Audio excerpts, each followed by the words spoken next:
오늘은요, 배뇨장애 이래서 생긴다 짚어보려고 합니다. 첫 번째 열어볼게요. 예. 방광에 염증, 암이 있어서 네, 뭐가 있을까요? 방광염, 방광암이네요.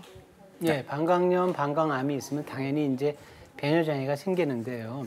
여러분들 내시경 그러면 이제 일반적으로 위내시경을 먼저 많이 생각하시는데 사실 내시경은 비뇨기과인 방광내시경이 역사적으로 먼저 생겼습니다. 그래서 요도를 통해서 방광, 또 요강, 콩팥까지 볼 수 있는데 왼쪽에 보이는 정상 방광 내시경 사진은 보면 아주 비단처럼 곱게 돼 있습니다. 네. 근데 이제 방광염이 되면 혈관도 커지고 또 주변에 부종도 생기고 해서 소변 볼 때 출혈도 생기고 아프고 하는 다양한 그 배뇨장애 증상이 나타나고요. 네.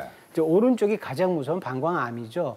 아주 이쁘게 딸기처럼 방광 안에 저렇게 생겼는데 물론 이제 다른 모양도 있긴 합니다만 가장 대표적인 게 소변에서 피가 납니다. 저게 쉽게 혈관이 터지기 때문에요. 네. 또 방광 상피 내암인 경우에는 소변을 자주 보게 되고 아까 과민성 방광하고 굉장히 유사한 증상이 나타날 수 있습니다. 네. 저 중에서 이제 중간에 있었던 방광염 말씀인데요.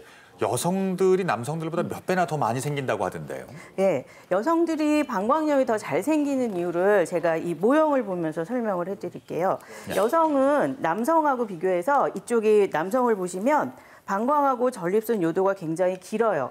그런데 여성은 보시면은 이게 방광이고 그 뒤에 자궁하고 직장이 있는데 이걸 단면을 떨어뜨려서 보여드릴게요. 방광하고 이 자궁 질하고 굉장히 통로가 가깝고 항문하고도 굉장히 가까운 데다가 이 요도 입구가 직선으로 4cm 정도밖에 안 됩니다. 그러니까 짧네요. 방광염이라는 게 소변에 이 세균이 자라면서 생기는 이제 우리가 보통 오줌 소태라고 알고 있는 건데 이 들어가기가 굉장히 쉽죠. 질의염증이 생겨도 잘 생기고 요도가 좋지 않아도 잘 생기고 뭐 만성적으로 여성 호르몬이 떨어지거나 하면 주변의 조직의 보호 기능이 떨어지기 때문에도 훨씬 더 잘 생깁니다. 근데 이 방광염이 정말 골치 아픈 게요. 내 몸이 조금 피곤하다 싶으면 정말 감기처럼 때때로 이렇게 찾아오는 거예요. 근데 이게 방광염이 완치가 안 돼서 이렇게 또 오고 하는 건가요? 또 생기고?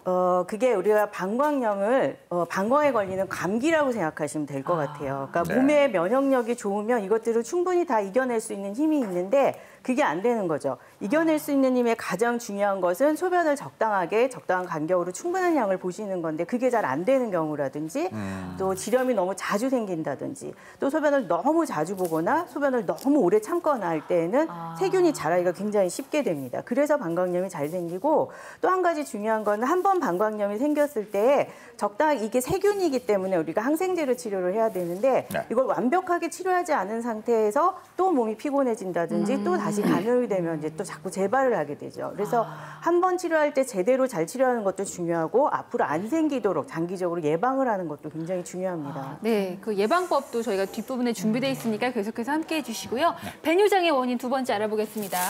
방광을 지배하는 신경 손상으로 올 수 있는 것 뭘까요? 치매, 뇌졸중, 척추 손상. 이거 좀 무섭네요. 네, 우리 방광은 앞서서 말씀드린 것처럼 소변이 내려오면 축 처져 이완돼 있다가 또 소변이 마려울 때 짜주는 그런 운동을 해야 되는데 이런 것들을 다 조절하는 게 신경이죠. 네. 이제 그걸 가장 대표적으로 조절하는 장기가 어디냐면 우리 몸의 대뇌고요.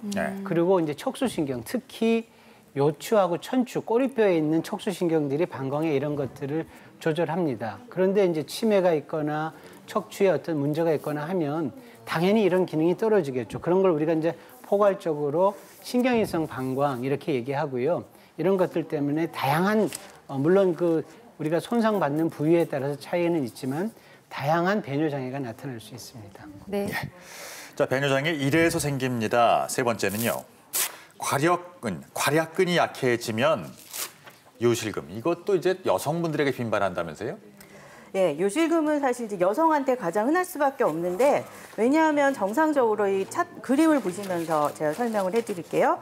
정상적으로는 우리가 방광하고 요도 주변에 이 요도를 꽉 조여주고 있는 관략근이 제대로 잘 기능을 하면 소변이 보고 싶을 때만 보고 평상시엔 새지 않습니다. 근데 이제 요실금이 있는 분들은 관략근을 조이는 힘이 약해져서 근육이 찢어진다든지 아니면 그 근육을 조이게 하는 신경 기능이 떨어진다든지 가장 흔한 원인이 출산, 그리고 폐경, 그리고 또 이 복부에 무슨 자궁 수술을 한다든지 자궁이나 대장에 암 수술을 할 때 이런 손상이 생깁니다. 그래서 이걸 조여주는 힘이 약해지니까 기침하거나 힘주면 소변이 새는 거죠.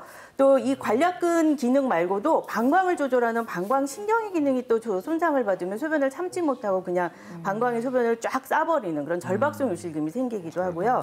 이게 두 개가 섞여 있는 혼합성 요실금이라는 것도 있습니다. 그러니까 관략근 기능도 약하고 이 방광 조절하는 신경 기능도 약하고 하니까 급해서도 새고 힘주고 기침하거나 운동할 때도 새는, 그러니까 이리저리 다 새는 그런 상황들이 대기게 되는 거죠. 맞아요. 제가 KBS